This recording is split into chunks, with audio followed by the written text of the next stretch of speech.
Now I need to make some fronts for those drawers. And I think I got what I need right here.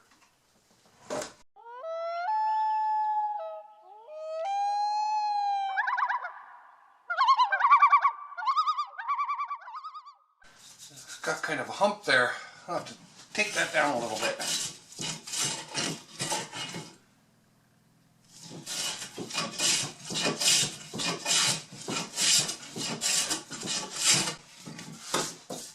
As you can see, it's got some spalt in it, which is why I chose this. And it's because it's what I have.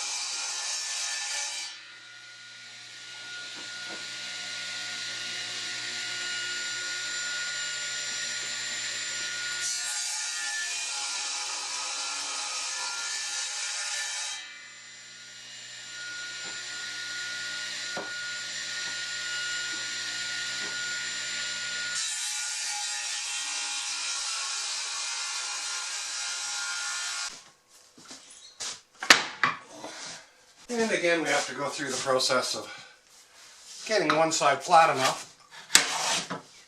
to go through the thickness planer. Oh, that's maple all right.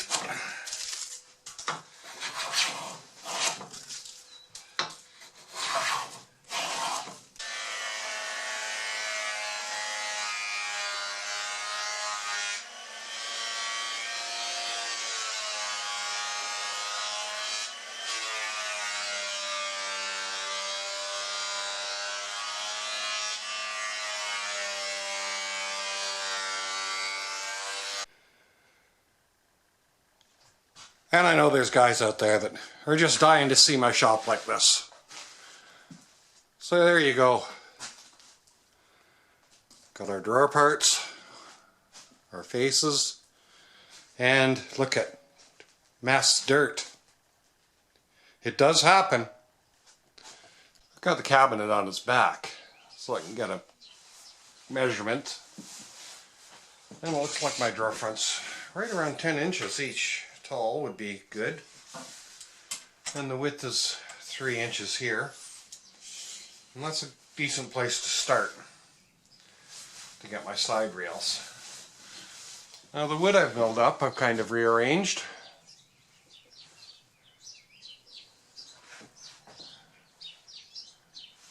And we'll swing you over here. Now obviously those are backwards. These will actually overlap that way. Not overlap, but visually they'll go the opposite way. But what I've done is I've picked out all the spalted pieces, so that'll be on the bottom of the top of a drawer, and that'll be at the bottom of a drawer. So it makes kind of a sunburst little effect on it. Still have to trim the edges, but I'll just clean that edge up and then I'll take my width off this side. But before I do anything, I've got the sides kind of marked out. So the top, middle, and bottom. So I want to trim those all to 3 inches. And I selected those based on the color. They all seem to have the most dark in it. And that's all the maple. There's a couple of little cracks in it I might have to epoxy fill. But first thing is we'll get them all marked out, and then we'll trim the sides to width but not to length. The length I'm going to keep full length until after I get the mortises cut in, because I'm going to attach these with mortise and tenon joinery. And it'll be another one of those instances where you could use pocket screws or loose tenons, but I feel like messing about with the chisels, so well, it's always nice to do some hand cut mortise and tenon joinery. In my books anyways. Your mileage may vary. Use whatever process you're comfortable with. So we've got all of our parts labeled, which drawer it is, and what position it goes in.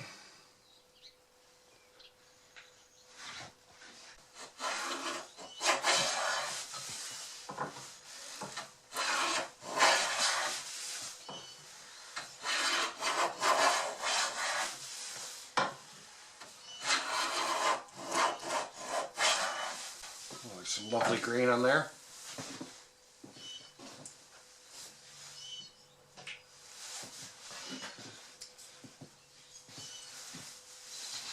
Make sure we're getting it square.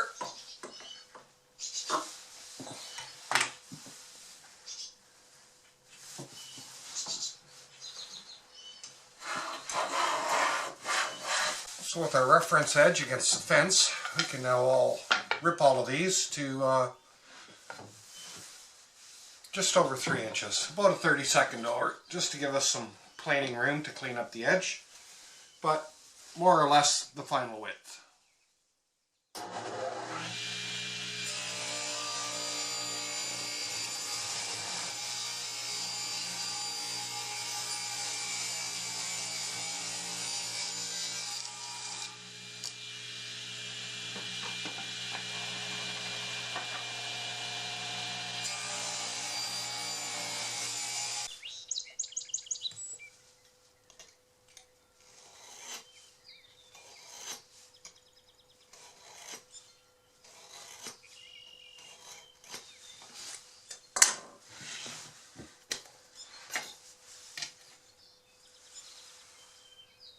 Beautiful. And now, what do we got? This is our reference face. So now, I can pick out of this one. And might even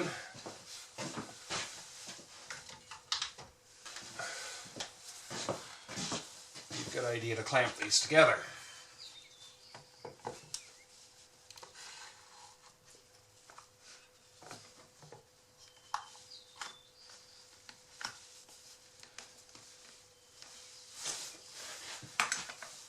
Just use our first one to measure our next one.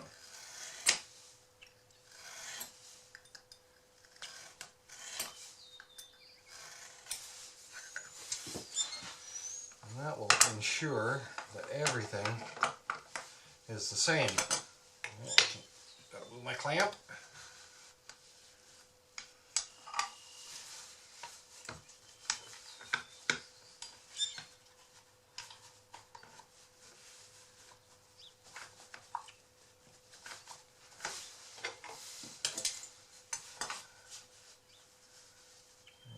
Get it into the knife wall, and that gives us our next one.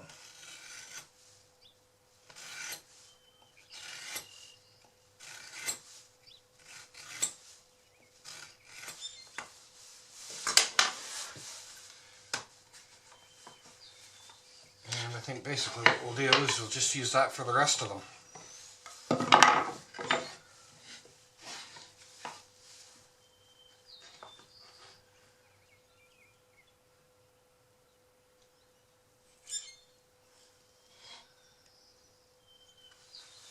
Looks like about what I want there.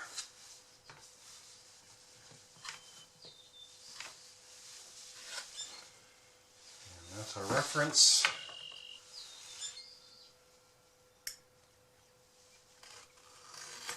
So what I've done is I've lined up my final length cuts, and then I figured my top and bottom pieces are going to be 3 1/4 inches. So I came in a 1/2 inch from each side and struck a knife line for the top and the bottom mortise. And again, I'll just clamp pieces together, line up the cut line for the final length, and transfer those mortise lines across. We've got our marking gauge set to our 1/4 inch chisel and a 1/4 inch away. And go from our reference face, and we'll start laying out our mortises.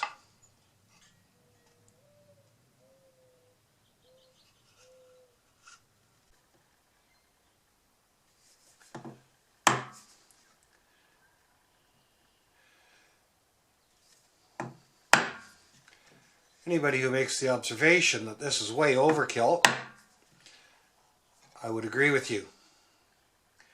But it's a process I enjoy. So that's the way I'm going to do it.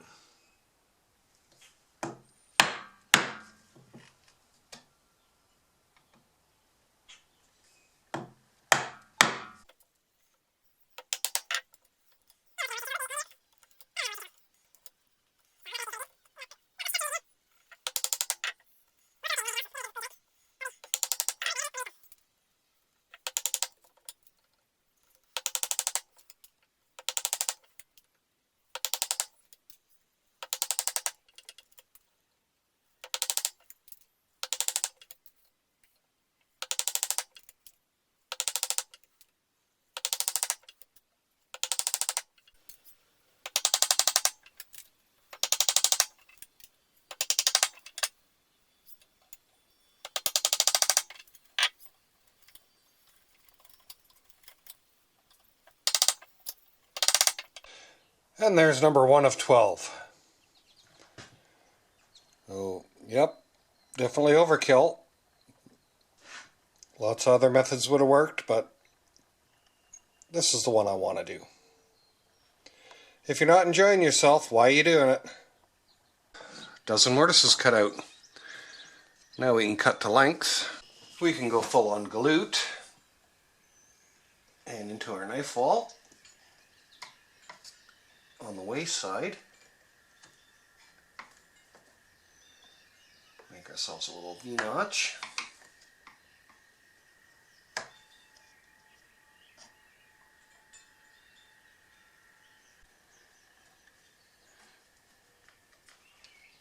And have at her.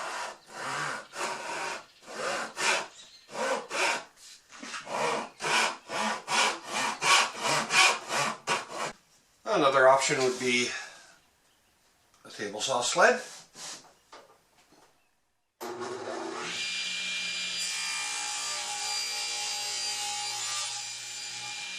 You could use your miter gauge.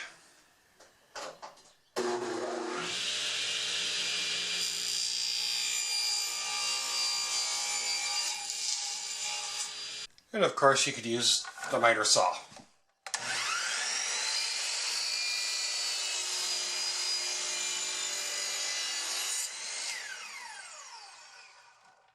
Any way you do it, you're going to get close to the finished length. I'm suspecting I am just a touch over length here.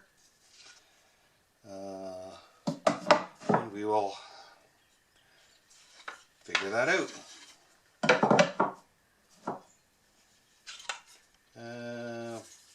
Get these all put in their positions.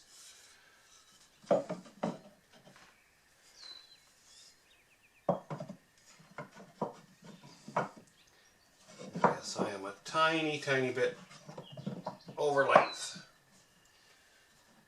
Maybe 1/8 over the whole thing. So we'll sneak up on that cut. And they fit in there nice and tight now. No slack. They're all the same length. I notice because of the, I got equal spacing here, here, and here. This gap is a little big, and it just may interfere with my drawer. So I'm going to raise this drawer up 1/8 of an inch or so, maybe a little bit more, because it wants to hit. So this drawer's got to come up a little bit. Minor adjustment. And there we go. And that gives it A lot more room.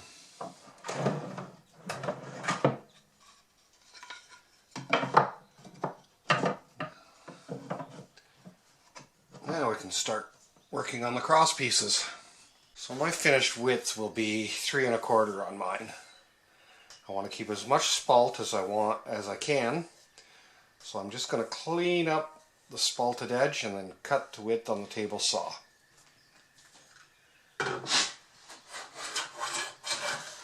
And we'll just get that edge nice and clean.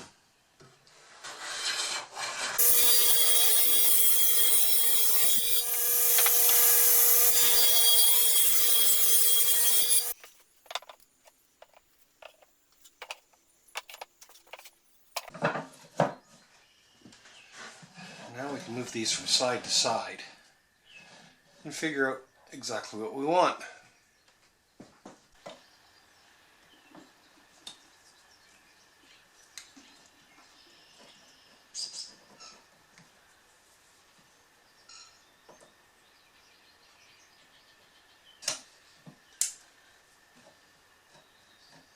My knife mark is my shoulder.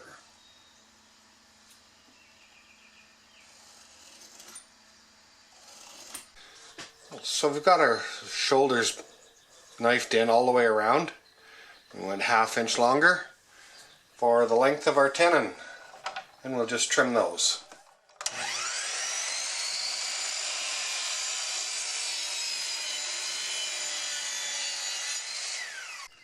Do you remember when I said not to change your settings on your marking gauge?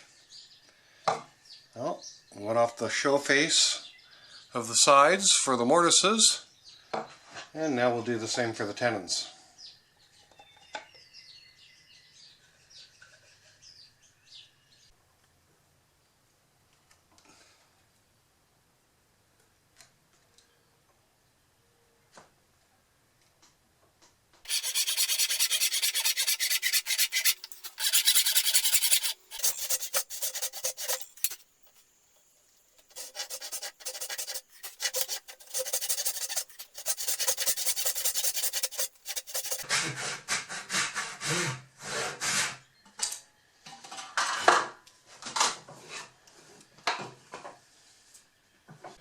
We've got our tenons done.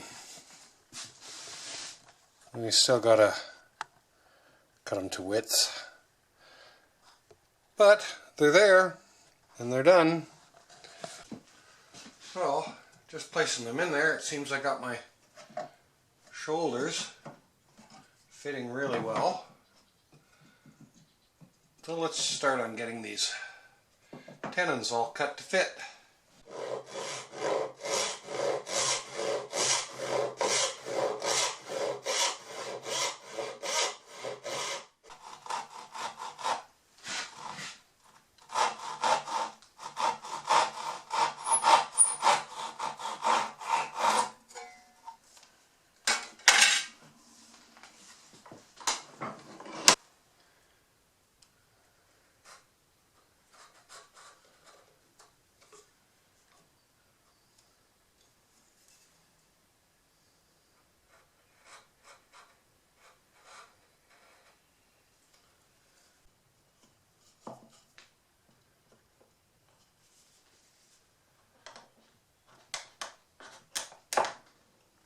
That's one tight mortise. But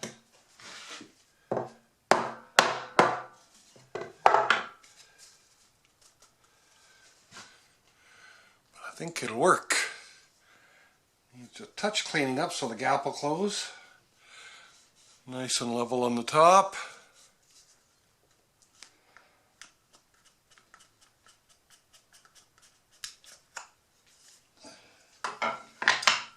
More to do.